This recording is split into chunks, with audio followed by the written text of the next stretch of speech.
Oh, no. Oh, no. I mean, the smoking, the anti-smoking law, all these things, people get pissed off about them and so on.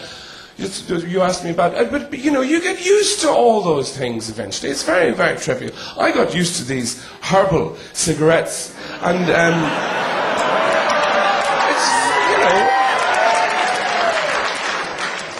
there's no big deal about it. These new improved herbal cigarettes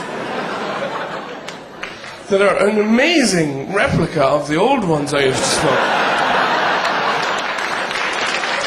But, no, don't clap. It's too sad. It shouldn't be an act of any kind of, social disobedience to light a cigarette, unless you're actually a doctor working at an incubator. It shouldn't be a big deal.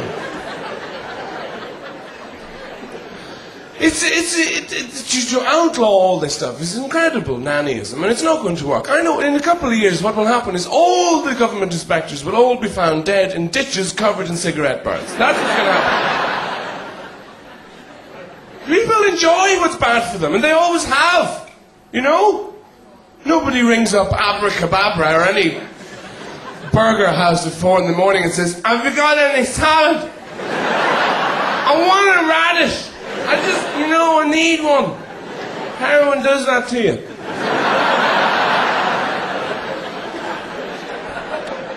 I kind of have limited sympathy with people who get messed up by heroin, because you would think by now some of them would have heard something bad about it, People might say, yeah, it's very buzzy, but it can give you a bit of a jippy tummy, And I don't bother with drugs myself, I'm at that age now, I don't need to. If I want to rush, I just get out of a chair when I don't expect it. Forget to give yourself a couple of days' notice before you tie your shoes. Whoosh! What a rush! And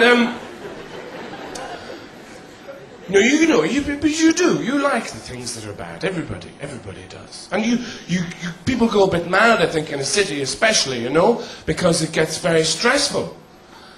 People flying the traffic and people flying around, people go strange. They go for all sorts of weird things that are very bad for them, the gym and yoga and all those highly carcinogenic activities that will catch up with you in the end. Or even those really moronic little books, you get now, How to Release the Inner You, or Find the 95 Habits of Totally Effective Tosspots You Don't Want to Talk to in the First Place.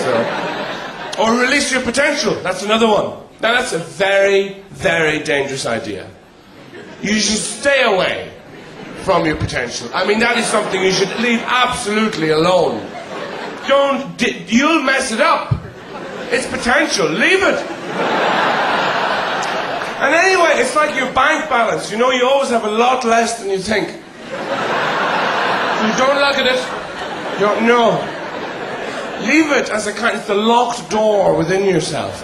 And that's how it should be. Because then at least in your mind, the interior will always be palatial, Wonderful gleaming marble floors, brocaded drapes, mullioned windows covered in mullions, whatever they are, and flamingos serving drinks, pianos shooting out canapes into the mouths of elegant men and women who are exchanging witticisms. Yes, this reminds me of the time I was in Budapest with Binky. We were trying to steal a goose from the casino. One Volleyball. Don't open the door, because it won't be like that. All you can see will be one tiny, grey, startling little cat with diarrhea, sitting on a mattressless, iron-sprung bed, with its huge eyes mewing at you.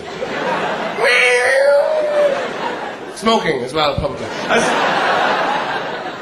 As an emphysemic landlady untangles her pop socks in the background. And some terrible guy, the colour of an aubergine, rounds the corner holding a mug of beef tea, wearing a string vest, and says,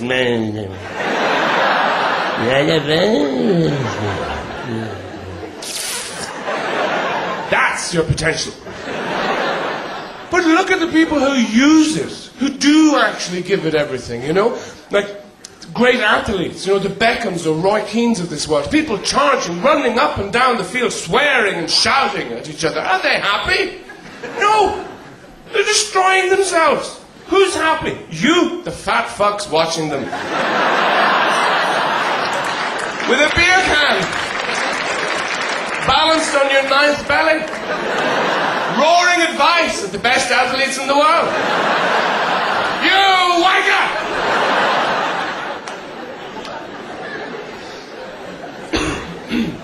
It's not going to make you happy. It'll depress you when you find out how little you've got, you know? You don't want to find out that the most you could possibly achieve, if you gave it your all, if you harvested every screed of energy within you, and devoted yourself to improving yourself, that all you would get to would be maybe eating less cheesy snacks. Nobody needs to know this. And all those people who do try and improve themselves, you know, they're very unimaginative. The people who go to the gym in pursuit of their ideal body and so on, lifting all the machines and the pulling and dangerous things, and shouldn't be in there. Nobody should be in there. They're in pursuit of their ideal body, but all they come out with is something that's a bit harder and firmer and more tucked, you know. That's boring. I mean, the word here, the key word, is ideal. You could have anything. My ideal body, you know, would be just probably something like one eye. You probably only need one. A kind of sucker thing instead of teeth, because they just give you grief in the end, you know. And a long, long tube with my arms way over there so I don't have to deal with it. That would be ideal.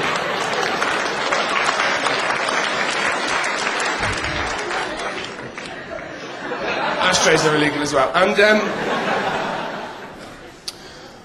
you know, or those people who get implants. It's so depressing, you know, people, I don't know, what's at root, the root of that, you know, maybe they want more love or attention or what it is, but they always go for the most obvious place, you know. Here, well, if you really want more attention, why not get them in your eyes? You know, and then move your eyes down to where your nipples used to be, put your breasts up on your head, everybody will pay attention.